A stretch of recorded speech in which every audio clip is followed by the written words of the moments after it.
No harm, no foul. Say it with your chest. No harm, no foul. We don't tell it like the rest. Welcome to the No Harm, No Foul podcast, the home of uncompromised analysis and commentary on everything involving the NBA. I'm Lance Roberson, the founder and host of the show built to counter the phoniness of the sports media industry. But more importantly, we do this for the fans who deserve the truth, as I call them, the truth seekers. Welcome to episode 3. We have a fun one for us today. Surprisingly, LeBron James is not going to be the talk of the town, but I feel like he will be in an episode coming soon. Ironically, we will be talking about a former King of LA, well, at least in the Inglewood side, as the Kawhi Leonard news recently dropped per Shams Charania from ESPN. The Raptors will be postponing the trade that involved the Clippers and the Raptors with, of course, Kawhi as the mainstay and multiple draft picks. But due to the fact that the ongoing investigation has not settled between the NBA and whatever happened allegedly with Aspiration, which we'll talk more about later. Since that news hasn't dropped yet, since the punishment hasn't dropped yet, it seems the Raptors don't want to necessarily pick up the bill for whatever that's going to be. So Shams recently reported that the Raptors are just going to postpone that. The Clippers, in response, actually put out a statement. So allow me to read that. For the fans on the camera or followers on the camera, sorry, I might have to divert my eyes for just a few minutes to read this long statement. For the listeners, it probably doesn't matter. But I just thought I'd say that for the people watching on YouTube. So this is coming straight from the Clippers. This is their statement. Quote, for the past 10 months, our organization has fully cooperated with an NBA investigation, participating in dozens of interviews, providing tens of thousands of documents, and facilitating access to our staff. While the process has been challenging, we have remained committed to transparency. Let me just stop right there. Remain committed to transparency is a little odd, but that's something I probably would say if I was in trouble. I would act like I'm clearing the air on everything, but really, have you, or are you just hiding more stuff? But anyways, back to the quote. On June 30th, we reached an agreement in principle to trade Kawhi Leonard to the Toronto Raptors. We have since been informed that the trade can only be finalized if the Raptors ownership group assumes a risk of penalties related to Kawhi's contract that could theoretically result from the ongoing investigation. The investigation is ongoing, and we expect the trade to be finalized following its conclusion. Adam Silver recently stated he didn't give an actual date on when this is going to be concluded, but going by what he was saying, it seems like it's going to be concluded in the coming weeks. But again, there was no actual date, so it's not necessarily in the air when it's going to happen. I continue. At the heart of this investigation are Joe Sandberg and Aspiration. We did not funnel money to Kawhi Leonard through Aspiration. Like many sophisticated investors, financial institutions, and business partners, we were victims of a fraud initiated by Sandberg, who has been convicted and sentenced to 14 years in prison. We recognize this uncertainty this has created and its impact this has had on our team, our fans, the Raptors organization, their fans, and the players whose future remains affected while this process continues. We remain confident that when the facts are evaluated fairly and thoroughly, the NBA will confirm exactly what we have said from the beginning. We have not done what we are accused of doing. End quote. Well, I mean, that's great that they put out a statement, but I figure if they were innocent, they wouldn't have to come out with such a long statement, especially ending it with, we have not done what we are accused of doing. I have heard, I mean, I'm a man, a Southern man. I've heard this saying very much in the past, and every now and hanging around some older folks, when a hit dog hollers, right? So pretty much saying, like, if you're guilty, you're going to move as such. And maybe the Clippers aren't guilty and they're just like super protective of their franchise, which I understand. But why else would the Toronto Raptors choose to not follow through with the trade? I mean, they made the trade. They understand that there was an investigation ongoing since last September when Pablo Torre of ESPN, also a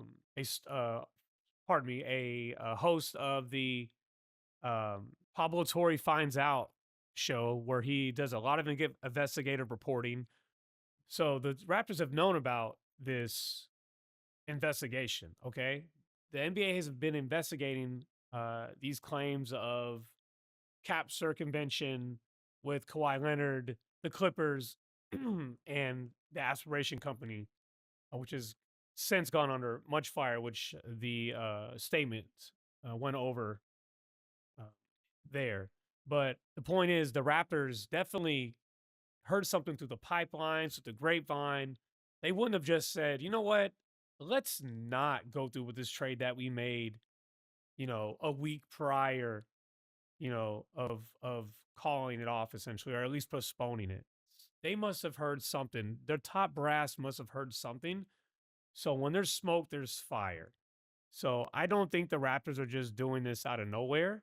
And I think the Clippers are prepping themselves for damage control when the NBA imminently comes out with some sort of uh, decision here, whether that's, hey, we're going to void Kawhi's contract. He's going to enter free agency, you know, with no bird rights, or maybe they take away whatever few draft picks the Clippers have, so then they can't use them to trade Kawhi. It's hard to say. And we will talk about Adam Silver's fault in this, but for now, I just really want to focus on the report itself and the ramifications of that report, and pretty much what's going to happen with the Raptors, right? Like, it's hard to say what's going to happen with the Raptors. If the trade goes through, great. They've only lost, a few picks, and they gained at best of a all NBA player, at worst, maybe just a all-star player, or a player that plays half a season but still could probably win you a championship if he's healthy in the postseason, even though that doesn't really happen anymore. So yeah, that's pretty much what's going on with that report. Firstly, I know it's popular to not care about billionaires and their money and their troubles when us regular folk are dealing with a lot more stressful, significant issues, more relatable issues. However, when it comes to sports, like, money is unfortunately going to be a main talking point nowadays, especially with this current CBA where the restricted team from doing things. And in that case, cap circumvention is just a more egregious act because all 30 teams are underneath the same apron rules, albeit Steve Ballmer has actually probably not bothered by the apron rules, especially going by all the money that he's spent the last couple of years, and then, mainly funding the Intuit Dome with, you know, a lot of his money, unlike a lot of owners where they're depending on public tax dollars to get these deals done with arenas. But I digress. Okay, just because Steve Ballmer has a lot of money, uh, he's a great team owner, someone that Adam Silver probably loves that he's in this space because he has the money, he has the influence of Microsoft, right? So it's not just he has a lot of money, he has influence, public influence, he has power. So it's probably someone Adam Silver wants to be on his good side. However, at some point, this ruling of this investigation has to come through.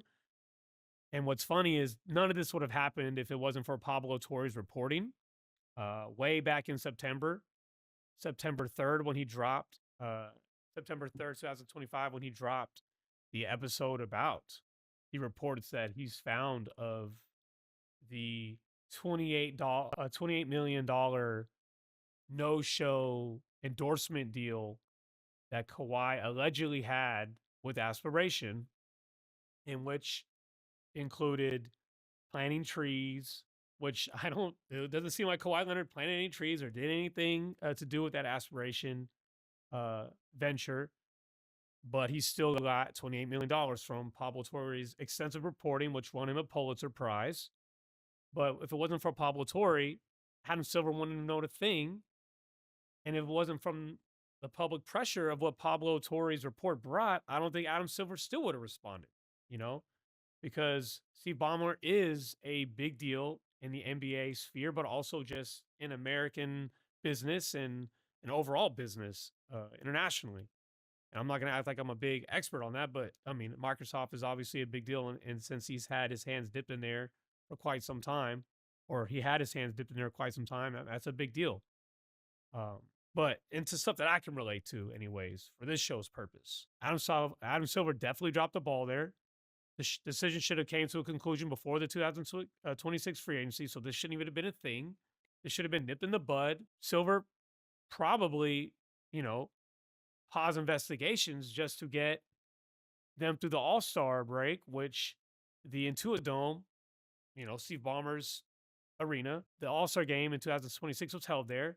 So it probably wouldn't have been a good PR move for them to hand out anything before then or during that break in the NBA calendar, especially with the NBA being very sensitive about trades and such and other news, bombshelling, the actual festivities of the All-Star event, even though most of the All-Star event is not that memorable nowadays, but that's a topic for a different episode. But the point is, Adam Silver had plenty of time to address this, and the fact that he let the Raptors go through with this move, knowing that the anvil was going to drop. And yes, Toronto knew, but maybe they figured, just like a lot of people in the league, that since Adam Silver usually just slaps people on the wrist, that there wasn't going to be a significant ruling, for the Clippers app to hand over anything legitimate or anything, pressing in their roster or their cap structure. Something must have happened. Someone must have tipped off the Raptors top brass, because the fact that they are holding out on the trade now suggests a major ruling is coming, and it might shock the NBA world. And it frankly is going to shock me, because I'm not used to seeing Adam Silver, do such a thing. Like the last thing he did, which we've talked about in a past episode, is what he did to Donald Sterling, which, again, once all that's out on tape and everything, it's kind of not hard to kick a person out that's a known racist, and you got it all on tape and it's all over the news and everything. And it's not hard to make a decision. At least I don't think it would be. I don't think most of you would think it would be, especially with dealing with someone as Adam Silver's influence. Even if he was new to the job, like that's to me that seems like a 1 yard run into the end zone, if you're asking me, or a layup line, right, or a free throw. Like that's a given. But now with matters like this that have a little bit more sensitivity to them, this is where Adam Silver seems to drop the ball. And again, we'll talk more about Adam Silver later, but it's kind of hard not to mention him when the fact that one of the biggest moves of the NBA offseason is now might cease to exist because of potential rulings, which are going to happen in a few weeks. That could have happened, frankly, months ago, maybe even before the draft. As soon as the NBA finals wrapped up, all right, the season's over. Let's just go ahead and get this over with, and then the draft can start, and then we can commence the NBA offseason. But instead, here we are talking about it now still without a ruling out. So kudos to the Toronto Raptors for actually, putting their finger in the wind and seeing, what's going on in the NBA rumor mill. And it seems like they actually got a bite, or at least allegedly got one, informing them of perhaps something pretty significant is going to happen. Pardon me. But yes, continuing on. This is going to be a segment that, or pardon me. So this no harm, no foul is all about, okay. Next up on the list, y'all, we're going to talk about Rich Paul. So I know this is an NBA podcast. We want to talk about NBA players, NBA teams. Well, nowadays in the NBA, agents, have as much influence as some players and honestly, some coaches, some GMs. Speaking of which, Rich Paul, the CEO, the founder of, Clutch Sports. He's also a close friend of LeBron James, which is, of course, incidentally, his biggest client. Well, Rich Paul has come under fire this past year since he's come out with a podcast with the Max Kellerman, formerly of ESPN. But this is a Ringer affiliated podcast, which is, of course, ran by Bill Simmons via Spotify. Pardon me, that big deal that they signed a couple years back. But the point is, Rich Paul is on this podcast. He's been on this podcast for a year or two, saying some potentially inflammatory things, talking about, LeBron James's, teammates. Earlier in the year, he talked about Austin Reeves and how, his fit with the roster, and then it being Austin Reeves' free agency year. He just since signed a re-up the deal with the Lakers, but before that in the season, who knows, he might have went to another team. But anyways, during the podcast, he talked about the Lakers potentially trading him for the then Memphis Grizzlies big Jaren Jackson Jr. And while for a podcaster that may be fine, but for an active NBA agent and a CEO of arguably one of the largest agents, representatives for not just sports but just media, actors, and things of that nature, for someone like that to go on a podcast and talk about another client's or a client's teammate, current teammate, is unethical on some levels, right? But then you could also say, well, he's a podcaster, he's just entertaining. It's hearsay to think that he knows everything, he's telling everything. Maybe he's just spouting opinions. But when you're so close to LeBron James and considering LeBron James, certain way that he leaks things out. Now, of course, LeBron James has since come out and said, hey, he's his own person, that's his own opinion. But like sometimes with LeBron James, it's kind of hard to tell because he can be pretty cryptic with the media and on social media. So who's to say he wouldn't, use Rich Paul to do his dirty laundry, his dirty work in the podcast space, right? And again, that's not saying LeBron James is, but you can't live in a world and just be naive to the possibility of LeBron funneling this to Rich Paul to say in his own words, right? So the main thing of this week is, and this is my favorite part of the show because it is the namesake, no harm or foul. Rich Paul's podcast commentary on player free agency is unethical. All right, so I've already listed a couple reasons why it could be good or why it could be, fair, no foul, or it could be, or sorry, it could be foul or it could be no harm. And really, the fouls definitely outweigh the no harms because nowadays, yes, you could just say he's podcasting, just being entertaining. But for just a podcaster like me that doesn't have a lot of weight, that doesn't have a whole company on their back, I can say things, right? I'm not compromised, as my show suggests, right? I'm a man of my own letter. I can do what I want to do. I don't have an agency, literally an agency to take care of. I don't have players' egos and best interests that I have to invest in. However, Rich Paul does. He has players under him. He has artists under him. He can't just go on these podcasts and put them in a bad light or put them in a compromising situation like LeBron, even though LeBron is one of the most powerful athletes in the world, one of the top businessmen in that culture, but also outside of it. You're putting him in a light that suggests that, man, is LeBron James using one of his best friends and also one of the most influential agents of all time, like, to say these things? Again, LeBron James said that's his opinion, but again, I'm sorry, but like, we cannot just be ignorant and naive to think there's not a grain of truth to what Rich Paul is saying, right? Because he's not a foolish man. He's a smart man.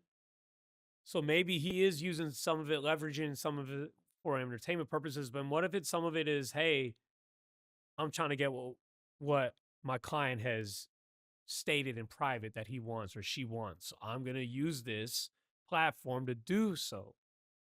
So yeah, I am just going to say right now, I would compare it to a lawyer divulging a client's information to an outside party. I think it's obviously not on the morality of that. Like, it's not like, if he says something wrong, his client's going to jail because obviously his clients are not criminals or potential criminals. But to me, it's pretty much just like as unethical. It may not be on the same morality level, but to me, it's still unethical. Making talking about a player's moves or suggesting a player's moves that has any correlation to a client's teammate, it just makes for a conflict of interest or, again, just an unethical manner in which a player or an agent should not be moving. So I'm just going to say right now, I'm going to go ahead and say it's definitely a foul. Rich Paul, it's a free country. Rich Paul can talk about whatever he wants. But at the same time, there's going to be consequences. Not to say he's going to get in trouble or anything. But people are going to look at him with a certain light. And maybe they do believe him, maybe they don't. But I want to say that more people believe him than don't, just because of his credibility within his field, regardless of his affiliation to LeBron James. He is his own person. He's his own entity, business entity and otherwise. he obviously knows what he's doing. He has had some great NBA players signed to him in his agency. He's had some mid-level NBA players, regardless of all walks of life of the NBA sphere or even just in the entertainment business. People are flocking to this agency, and it's just irresponsible and kind of tone deaf for him to do this stuff. And again, like he's not an NBA player, he's not an NBA owner, he's not beholden to the NBA shield necessarily, but at the same time, he is affiliated with the NBA, of course, being that he deals with the NBA mostly. That's most of his clients are NBA players, especially most of his prominent clients are NBA players. So for him to move as such, really just it's kind of grimy to me, honestly. I can't fix my face to say that I'm comfortable with him making these remarks. Maybe if he was a retired agent and saying it, I would have no qualms about it because he's retired and he's just sharing his experiences in the game. But like when you're actively signing players to these deals and you're pushing players to these deals, it's hard for me not to look at it and be like, you know what? I think this guy's compromised. I think he's just saying this for, his client, frankly. So even though it is the podcast for entertainment purposes, I can't help but to read some tea leaves every time he says something about LeBron James or any other client, but of course, mainly LeBron James, especially with LeBron James free agency going right now. All right, y'all. Next up, we have another fun one. I really feel like we're gonna hammer this one down for a while because it's just so evergreen. But Adam Silver sucks because. All right. So this week, Adam Silver sucks because Kawhi Leonard's ruling is still not announced. The trade with the Raptors halted. Okay, that's egregious, man. Like as I said at the top of the episode, this investigation has been going since September of 2025. Okay, it's been a long time. It's been more than 6 months. You're right. It's gonna be a year coming soon, right? So it's like, given the evidence of which Pablo Torre reported, and then whatever resources that the NBA has, which I am sure they have a lot, and the fact that the NBA has yet to come to a decision, it's either one, this decision is going to be pretty brutal, which is why probably the Raptors reneged on the trade or at least are halting the trade, or two, because Adam Silver just doesn't want to punish one of his wealthiest owners in Steve Ballmer, which I understand because technically, if you think about it, Adam Silver works for the NBA owners. He doesn't work for the players. So a lot of times you can look at Adam Silver as a mouthpiece for the owners, even though some of them don't need no mouthpieces. But yeah, I really think that Adam Silver's moving on this is just another strike on the many counts of him acting as a boss on paper, but not a boss in action. I mean, this guy, time and time again, he diddle daddles around. He tries to solve problems that don't exist instead of the elephants in the room addressing those. He doesn't have the same tenacity of the late, great David Stern. David Stern, regardless of what you thought of him, even though he was pretty strict and kind of cold sometimes, he was a boss. He didn't let things fester. He nipped things in the bud right away with the media, with the players, with the owners.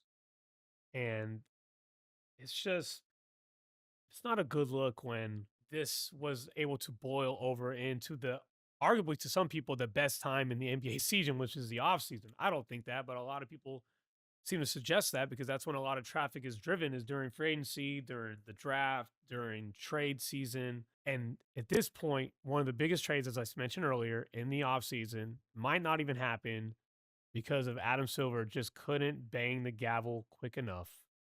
I mean, heck, even if you just take some draft picks away from them or whatever it is from the Clippers, that is, just something, just get it over with, man. Like, I'm not expecting to see Steve Ballmer in handcuffs or anything, or Kawhi doing community service, but like, can we at least get an answer, please? This is not rocket science, and the NBA is just getting whacked and whacked every season, and Adam Silver is just like barely surviving the whack-a-mole game because in the same year, just within a month or two of this, report from Pablo Torre about the Clippers and Kawhi Leonard and aspiration, then the NBA gets the gambling stuff. The feds, of the arrest of just recently entering the Hall of Fame Chauncey Billups, and other named former and current NBA players that have since been disgraced, um, and disgraced the sport, frankly, like sadly, but this is all in Adam Silver's watch.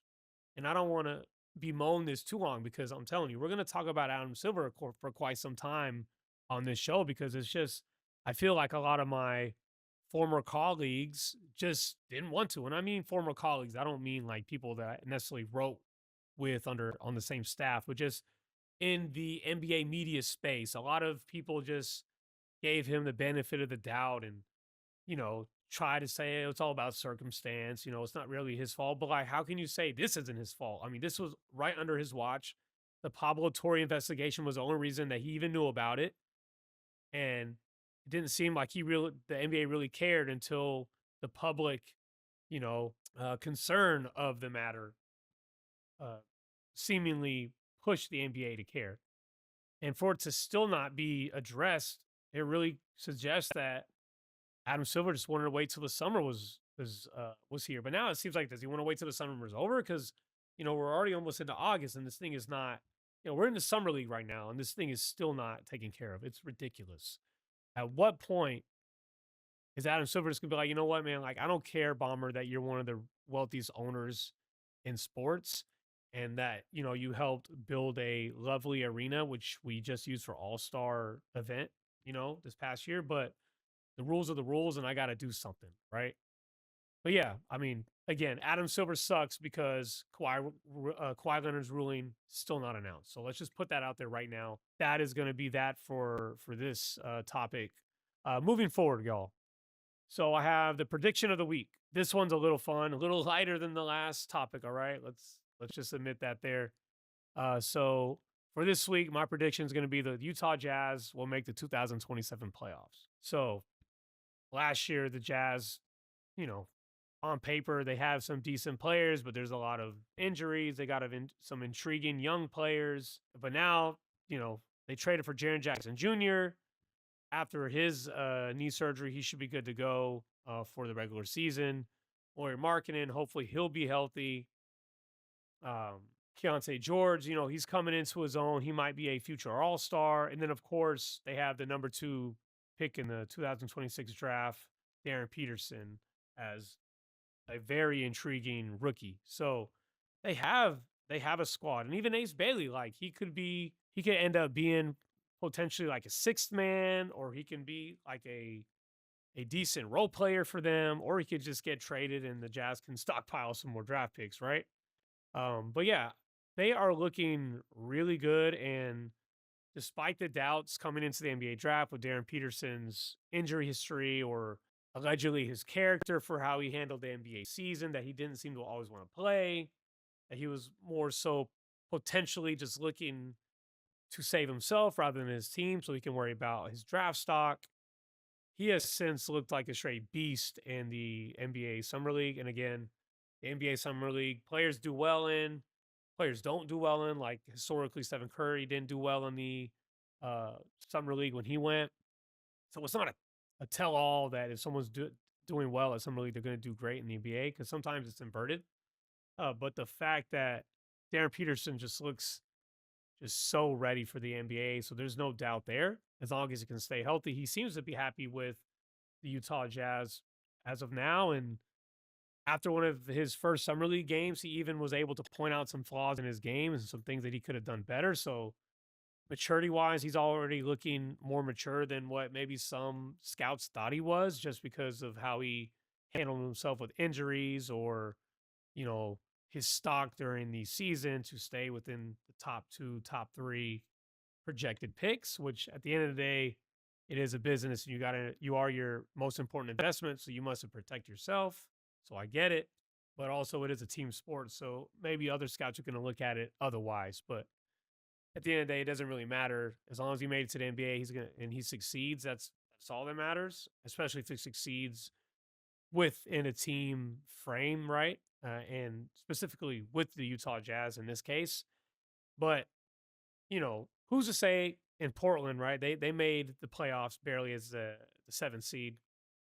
But who's to say the Portland Trailblazers don't dip with Ja Morant in the lineup? Not to say Ja Morant's going to have a bad year, but at the same time, Ja Morant is an injury-prone player. So if he gets knocked out of, for significant time, you can see the Portland Trailblazers dipping. And, with the coaching change and everything with that team, maybe they're not going to be the same. Maybe they don't play the same. Maybe they dip. And then let's look at the Phoenix Suns. Maybe they dip. They significantly outplayed the standings, especially when it pertains to what people like me or just professionals projected them to be. Like most people projected them to be a lottery team, right? And maybe a play-in team, but not necessarily a playoff team. So those two teams could dip. The Clippers are another team that will likely fall in the standings, especially if they get any other punishments to where it makes it hard for them to build their team on the fly with Kawhi gone and no draft picks to show for it. So that's another team. So yeah, the Utah Jazz could definitely mess around, get top 10, and somehow find themselves as an 8th seed. And I think that's what's going to happen this year. A couple of years ago, you can even point to when Lauri Markkanen was an all-star and the Utah Jazz started hot. And then the pure Utah Jazz way of the last couple of years since Donovan Mitchell and Rudy Gobert left, when they have a decent start, they trail off, and it's almost like they do it on purpose, which is one of the reasons why these anti-taking precautions are being used with the NBA lottery and the NBA draft now. You can argue that the Utah Jazz were at the forefront of that.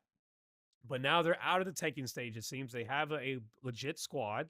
They also have more picks since when they traded Walker Kessler. So that's another thing. And yeah, I really think the Utah Jazz are going to do big things this year. And as long as Lauri Markkanen stays healthy and the rest of their squad, including Jaren Jackson Jr., stays healthy, I think they're going to make the playoffs and they're going to make some noise. And it's going to be fun to see Darren Peterson, a rookie, lead his team to the playoffs. And maybe he won't necessarily lead them there, but he's going to be a focal point for that. So no harm, no foul, puts it here first. The Utah Jazz will make the 2027 NBA playoffs. All right, y'all. Well, that's going to be it for today's show. I just want y'all to remember you can find us on YouTube, which you're probably watching us right now, but also you can find us on Apple Podcasts, that is, Spotify. We're everywhere that you can find us, podcasts or video-wise. And remember, we are for uncompromised analysis and commentary, and we're here for the fans. Without y'all, we wouldn't be able to do this show. Also, follow me on X, Lance_972. And then we also have a no harm, no foul X as well. If you just want to look that up, you should be able to find it, no problem. Until then, Truth Seekers, I'll see y'all next week. Let's have a good one. Maybe LeBron James will actually find a team. And if he does, we'll talk about it. Y'all have a good week. Thank you so much for listening and watching. Signing off. Thank you. No harm, no foul. Say it with your chest. No harm, no foul. We don't tell it like the rest.